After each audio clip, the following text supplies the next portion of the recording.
तो यहाँ से लेकर यहाँ तक कितना डिस्टेंस है x2, और यहाँ से लेकर यहाँ तक कितना डिस्टेंस है x1।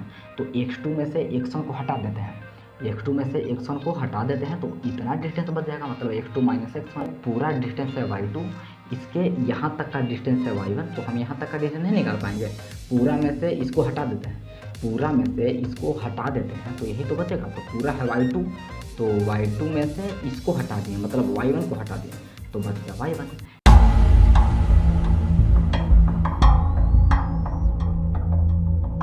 तो इसके पीछे वाला वीडियो में हमने सीख लिया है कि किसी भी पॉइंट का डिस्टेंस एक्स एक्सिस से और वाई एक्सिस से किस तरह से निकालते हैं। जैसे मैं यहाँ पे आपको कुछ क्वेश्चन दिख रहा होगा, इसमें हमको फाइंड करना है कि इसका डिस्टेंस बताइए एक्स एक्सिस से कितना है और वाई एक्सिस से कितना है। तो कैसे करते थे, आपने पीछे वाला वीडियो में सीखा है ना। देखिए डिस्टेंस फ्रॉम एक्स एक्सिस से क्या करते थे कि एक्स एक्सिस से अगर डिस्टेंस निकालना है तो इसका वाई कोऑर्डिनेट आंसर हो जाता था, मतलब 4 यूनिट। इसका डिस्टेंस एक्स एक्सिस से कितना हो जाएगा 4 यूनिट। अगर इसका डिस्टेंस वाई एक्सिस से पूछ रहा है तो इसका एक्स कोऑर्डिनेट आंसर हो जाएगा, मतलब 2 यूनिट।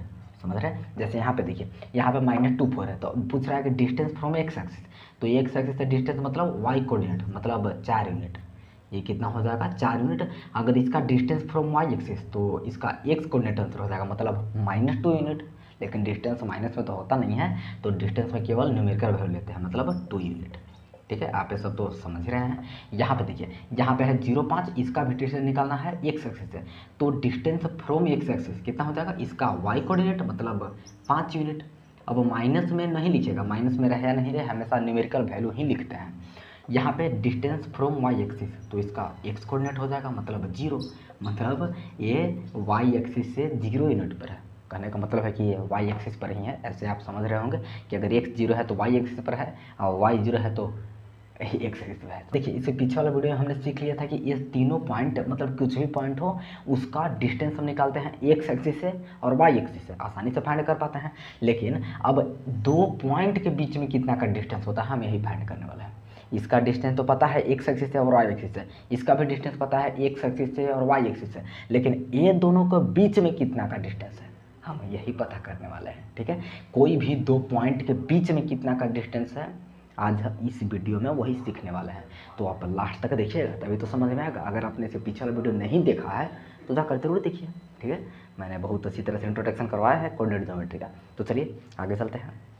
चलिए तो पहले कुछ ओरली फाइंड करने का प्रयास करते हैं। ठीक है, पहले ओरली फाइंड करते हैं 2 पॉइंट के बीच में डिस्टेंस, ताकि आपको कुछ फील आ जाए, उसके बाद आगे चलेंगे। ठीक है, तो यहाँ पे देखिए पहले हम ओरली फाइंड करते हैं। तो आपको निकालना है find the distance between the following pairs. ये आपको क्वेश्चन दिया हुआ है, तो यहाँ पे 2 पॉइंट दिया हुआ है। ठीक है, 3 0 6 0, ये दोनों के बीच में कितना का डिस्टेंस है आपको पता करना। तो 3 0 कहाँ पे होगा, 3 और 0, मतलब यहाँ पे होगा 3 0। आप समझते हैं ना, 3 0 प्लॉट करना आता है ना, मतलब x में 3 और y में 0, मतलब y में चला ही नहीं है तो यहीं के यहीं रह जाएगा, यही तो 3 0 है। और 6 0 कहाँ होगा, 6 0 चलिए वही x में 6 और y में 0, मतलब y में चलना ही नहीं, मतलब कि यहाँ के यहीं रह जाएगा। तो 3 0 यहाँ हो गया, 6 0 यहाँ हो गया, तो इसके बीच में कितना का डिस्टेंस देखिए आप साफ देख पा रहे हैं, 1 2 3, तो 3 यूनिट का डिस्टेंस है। देख रहे हैं ना, 3 से 4 1 यूनिट हो गया, 4 से 5 1 यूनिट हो गया, और यहाँ से यहाँ तीसरा यूनिट होगा तो 1 2 3, मतलब इसके बीच में कितना का डिस्टेंस है, 3 यूनिट का डिस्टेंस है। उसी तरह जरा इसको फाइंड करने का प्रयास कीजिए ओरली। 2 4 और 5 4, तो 2 4 कहाँ पे होगा, देखिए x में 2 चलना है और y में 4 चलना है, मतलब यहाँ पे होगा। x में पहले 2 चले थे, ठीक है, फिर y में 4 चले तो यहाँ पे होगा 2 4 होगा ना। और 5 4 कहाँ होगा, x में चलिए 5, x में चलते हैं 5 यहाँ पे आ गए, लेकिन y में भी चलना है 4, तो y में चलना है 4, मतलब यहाँ पे आ जाएंगे, है ना। तो ये हो गया 2 4, ये हो गया 5 4, तो ये दोनों के बीच में कितना का डिस्टेंस देखिए, ये वाला, ये दोनों के बीच में देखिए यहाँ 2 4 है, यहाँ है 2 4 और यहाँ है 5 4, तो ये दोनों के बीच में कितना का डिस्टेंस होगा, यहाँ 2 4, यहाँ पे आ जाएगा 3 4, यहाँ पे आ जाएगा 4 4, मतलब 4 4, फिर आ जाएगा 5 4। ठीक है, तो कहने का मतलब है कि इसके बीच में कितना का डिस्टेंस है, 3 का डिस्टेंस। ये हॉरिजॉन्टल लाइन ही तो है, तो या तो आप इसको कैलकुलेट कीजिए या तो 2 से 5 यहाँ कैलकुलेट कीजिए, ये दोनों डिस्टेंस तो सेम ही होगा। तो मतलब कितना का ये भी डिस्टेंस हो गया, 3 यूनिट का डिस्टेंस हो गया। इसको जरा करने का प्रयास कीजिए, 0 5 और 0 -3, तो 0 5 मतलब x में 0 चलना है, y में 5 चलना है, तो इसको जरा प्लॉट कीजिए। तो x में 0 मतलब चलना ही नहीं है, केवल y में 5 चलना है, तो 0 5 यहाँ पे आ जाएगा ना, 0 5 यहाँ पे, और 0 -3, तो 0 x में 0 और y में -3, तो यहाँ पे आ जाएगा, यहाँ पे है 0 -3, यहाँ पे है 0 5 यहाँ पे, और 0 -3 यहाँ पे। तो ये इसके बीच में कितना का डिस्टेंस है देख लीजिए आप, 1 2 3 4 5 6 7 8 का डिस्टेंस है ना। तो इसके बीच में कितना का डिस्टेंस हो गया, 8 यूनिट्स का डिस्टेंस हो गया। ये है 1 - 4, ये है 1 4, 1 - 4 1 4, तो 1 - 4 कितना हो जाएगा 1 और -4। देखिए एक्स में चलना है 1 लेकिन वाई में चलना है -4, तो मतलब यहाँ पे आएंगे, ये हो गया आपका 1 - 4 और है एक 1 4, मतलब एक्स में चलना है 1 और वाई में चलना है 4, मतलब यहाँ पे आ जाएंगे, यही तो होगा 1 4। तो 1 4 और 1 - 4 ये दोनों के बीच में डिस्टेंस देखिए, मतलब इतना का डिस्टेंस दिखना है। तो देखिए या तो आप यहाँ से यहाँ कैलकुलेट कीजिए या तो यहाँ से यहाँ कैलकुलेट कीजिए, इन दोनों तो वर्टिकल लाइन है। तो देखिए कितना हो जाएगा 1 2 3 4 5 6 7 8, मतलब इसका बीच में कितना का डिस्टेंस है 8 यूनिट का डिस्टेंस है। समझ पा रहे हैं आप कि यहाँ से यहाँ तक देखना है तो इसके इधर जाइए, मतलब 4 से लेकर के इस 4 तक का डिस्टेंस देख लीजिए, बात तो सेम ही है ना। तो अगर साफ हॉरिजॉन्टल लाइन हो और साफ वर्टिकल लाइन हो तो आसानी से मोरली कैलकुलेट कर पा रहे हैं। जरा एक बार इसको भी कर लीजिए, -3 - 2 और -3 7, तो -3 - 2 देखिए कहाँ आएगा, -3 एक्स में चलना है और -2 वाई में चलना है, मतलब यहाँ पे आएगा -3 - 2 और -3 और 7 कहाँ आएगा, देखिए एक्स में चलना है -3 और वाई में चलना है 7, मतलब यहाँ पे आएगा -3 और 7। तो ये दोनों के बीच में डिस्टेंस कैलकुलेट करना, तो या तो ये दोनों के बीच में कैलकुलेट कीजिए या तो इसके सामने वाला और इसके सामने वाला के बीच में कैलकुलेट कर लिए। तो यहाँ 7 है, यहाँ 2 है, तो ऊपर 7 हो गया नीचे 2 हो गया, तो 7 और 2 पूरा कितना डिस्टेंस हो गया 9। समझ पा रहे हैं। तो इस तरह से हम आसानी से ओरली भी फाइंड कर पा रहे हैं, लेकिन ज़रा इसको करके ट्राई कीजिए। तो इसको कैसे कर पाते हैं, देखिए ये है 2 3, तो एक्स में चलिए 2 वाई में 3, तो मतलब यहाँ पे आ जाएगा 2 3 और ये कितना है -3 - 5, मतलब एक्स में चलना है -3 और वाई में चलना है -5, मतलब कुछ यहाँ पे आ जाएगा, यहाँ पे -5 मान लीजिए, तो यहाँ आ जाएगा -3 - 5। तो यहाँ 2 3 है, यहाँ -3 - 5 है, तो इसके बीच में आप कैसे कैलकुलेट कर पाएंगे। ये ना तो वर्टिकल लाइन बन रहा है ना तो हॉरिजॉन्टल लाइन बन रहा है। अगर वर्टिकल लाइन बनता है तो वाई एक्सिस को लेकर के कैलकुलेट कर लेते हैं, अगर हॉरिजॉन्टल लाइन बनता है तो एक्स एक्सिस को लेकर कैलकुलेट कर लेते हैं ओरली।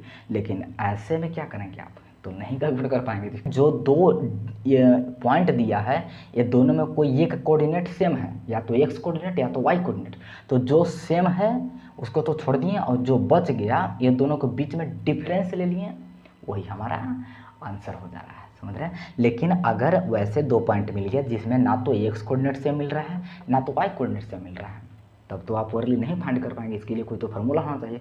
तो चलिए हम जनरल फार्मूला हम एक ड्राइव करते हैं ताकि ये सभी में लग जाएगा। ठीक है, आपको ये सब कोई याद रखने की आवश्यकता नहीं होगी, सभी में वो वाला फार्मूला लग जाएगा। आप ये दोनों के बीच में भी डिस्टेंस फाइंड करना हो या तो ऐसे के बीच में डिस्टेंस फाइंड करना हो, फिर भी आप वो फार्मूला लगा सकते हैं। तो चलिए अब और फार्मूला ड्राइव करते हैं। तो चलिए एक जनरल पॉइंट हम ले लिए हैं और इसके बीच में डिस्टेंस निकालने का प्रयास करते हैं। ठीक है, एक फार्मूला बनाते हैं। कहिए तो देखिए दो हम जनरल पॉइंट लिए हैं, x1 y1 और x2 y2। समझ रहे हैं ना, x1 y1 की जगह पर कुछ भी हो सकता है, 2 5 4 5 कुछ भी हो सकता है, और x2 y2 की जगह पर भी कुछ भी हो सकता है। हम केवल जनरल लेकर के यहाँ से एक फार्मूला ड्राइव करेंगे, फिर आसानी से कैलकुलेट कर पाएंगे किसी भी पॉइंट के बीच का डिस्टेंस। तो देखिए ये पॉइंट के बीच में डिस्टेंस देखिए कैसे निकालते हैं, ध्यान से देखिएगा। हम इसको x1 y1 मान लिए, तो कहने का मतलब है कि ये x में चला होगा x1 डिस्टेंस, x में चला होगा x1 डिस्टेंस, मतलब यहाँ से लेके यहाँ तक x1 हो गया, और y में चला होगा y1 डिस्टेंस, तभी तो इसका कोऑर्डिनेट x1 y1 हुआ है। तो यहाँ से यहाँ तक का डिस्टेंस कितना हो गया y1, समझ रहे हैं ना, और यहाँ से यहाँ तक का डिस्टेंस कितना हो गया x1। ठीक है, और यहाँ x2 y2 हुआ पॉइंट। तो इसके ऊपर क्या कहने का मतलब है कि ओरिजिन से लेकर के यहाँ तक आने में, मतलब x में कितना डिस्टेंस से ट्रेवल किया है x2, मतलब यहाँ से लेकर यहाँ तक का डिस्टेंस कितना हो गया x2, और y में कितना डिस्टेंस ट्रेवल किया होगा y2, मतलब यहाँ से लेकर यहाँ तक कितना डिस्टेंस हो गया y2। समझ पा रहे हैं, इतना तो आप समझ रहे हैं। अब चलिए दोनों के बीच में डिस्टेंस निकालते हैं। तो देखिए कैसे निकलता है डिस्टेंस। डिस्टेंस कहने का मतलब कि हमको ए वाला फाइंड करना है, ए वाला देख रहे हैं ना, ए बी। चलिए इसको ए बी मान लेते हैं। ए बी हमको कैसे भी करके फाइंड कर देना है। तो देखिए कैसे फाइंड करते हैं। तो सबसे पहले यहाँ से एक हॉरिजॉन्टल लाइन ड्रॉ करेंगे और यहाँ से एक वर्टिकल लाइन ड्रॉ करेंगे। ठीक है, इसको ले लेते हैं सी, यहाँ पे जो मीट किया ना इसको क्या मान लिया सी। अब बताइए कि हमको बी सी और ए सी ये दोनों का लेंथ आसानी से हम कैलकुलेट कर सकते हैं, नहीं कर सकते हैं। देखिए जैसे ए सी कितना हो जाएगा, यहाँ से लेकर के यहाँ तक x2 है और यहाँ से लेकर के यहाँ तक x1 है। तो ये पूरा x2 में से ये हम x1 को हटा देंगे तो यही तो बचेगा केवल, और जो ए वाला डिस्टेंस होगा वही तो इसके सामने वाला डिस्टेंस हो जाएगा, समझ रहे हैं ना आप।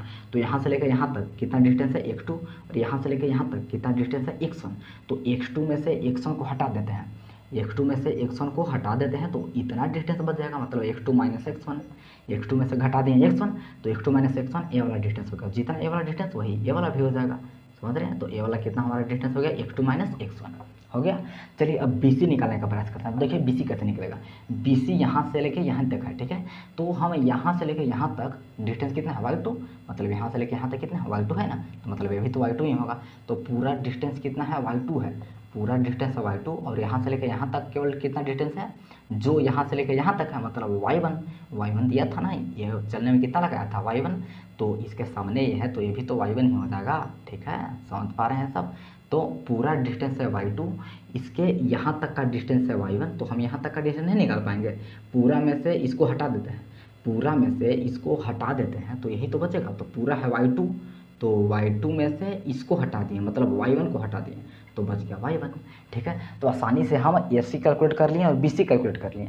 अब आपको यहाँ से एक राइट एंगल ट्रायंगल दिख रहा होगा, एक हॉरिजॉन्टल एंड वर्टिकल लाइन आपस में परपेंडिकुलर ही तो होते हैं। तो एक यहाँ से अब राइट एंगल ट्रायंगल दिख रहा होगा, तो जिसका हमको बेस भी पता है और परपेंडिकुलर भी पता है, तो आप हाइपोटेनस तो आसानी से निकाल सकते हैं। तो देखिए अब ड्राइव करते हैं, तो हमारा AC कितना मिल गया, x2 माइनस x1, और BC कितना मिल गया, y2 माइनस y1। हमको फाइंड करना है AB, मतलब हाइपोटेनस।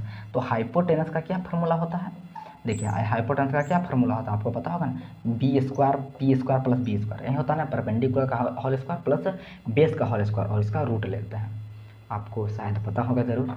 तो अब क्या करते हैं, देखिए परपेंडिकुलर मतलब BC, तो BC कितना है, y2 माइनस y1, तो y2 माइनस y1 का होल स्क्वायर हो गया, और प्लस b मतलब बेस कितना है, x2 माइनस x1 का होल स्क्वायर। बस आपका ये फार्मूला बन चुका है, यही हमारा डिस्टेंस बिटवीन 2 पॉइंट का फार्मूला होता है, समझ रहे हैं कि y2 माइनस y1 का whole square, y2 minus y1 का होल स्क्वायर प्लस फिर x2 माइनस x1 का होल स्क्वायर कीजिए, और फिर उसका रूट ले लीजिए, आपको डिस्टेंस निकल आएगा। चलिए एक एग्जांपल लेके समझाते हैं आपको। तो चलिए एग्जांपल लेते हैं, तो एग्जांपल के तौर पर चलिए ले लेते हैं 2, 3 है हमारे पास एक, और एक है 4, 6 है, ठीक है। तो ये दोनों के बीच में कितना का डिस्टेंस होगा हमको यही फाइंड करना है। तो देखिए तो डिस्टेंस निकालने के लिए क्या करते हैं, यही लगाएंगे, पहले तो रूट लिखिए, फिर क्या है देखिए ये y2 माइनस y1, मतलब कि सबसे पहले y2 माइनस y1 का whole square plus x2 minus x1 का होल स्क्वायर है, तो पहले इसको होल स्क्वायर कर लिए तब इसको कीजिए, बात तो सेम ही है। तो मैं आपको तरीका बताता हूँ, आपको अगर ये नहीं भी याद है फिर भी आप लगा सकते हैं। कैसे, देखिए पहला में से इसको डिफरेंस लीजिए, तो 2 माइनस 4 ऐसे कीजिए ना डायरेक्ट, 2 माइनस 4 कीजिए चाहे 4 माइनस 2 कीजिए, बात तो सेम ही होता है, मतलब बात सेम नहीं होता, उसका स्क्वायर करेंगे तब बात सेम होता है। प्लस फिर ठीक है 2 माइनस 4 का होल स्क्वायर कर लिए, फिर दूसरा जो बच गया y वाला इसको भी होल स्क्वायर कर लीजिए घटा करके, बस अब रूट ले लीजिए और यहाँ सॉल्व कर लीजिए। तो -2 का स्क्वायर तो 4 हो जाएगा, यहाँ पे -3 का स्क्वायर तो 9 हो जाएगा, मतलब इसका आंसर कितना हो जाएगा, √13 यूनिट आपका आंसर हो चुका है।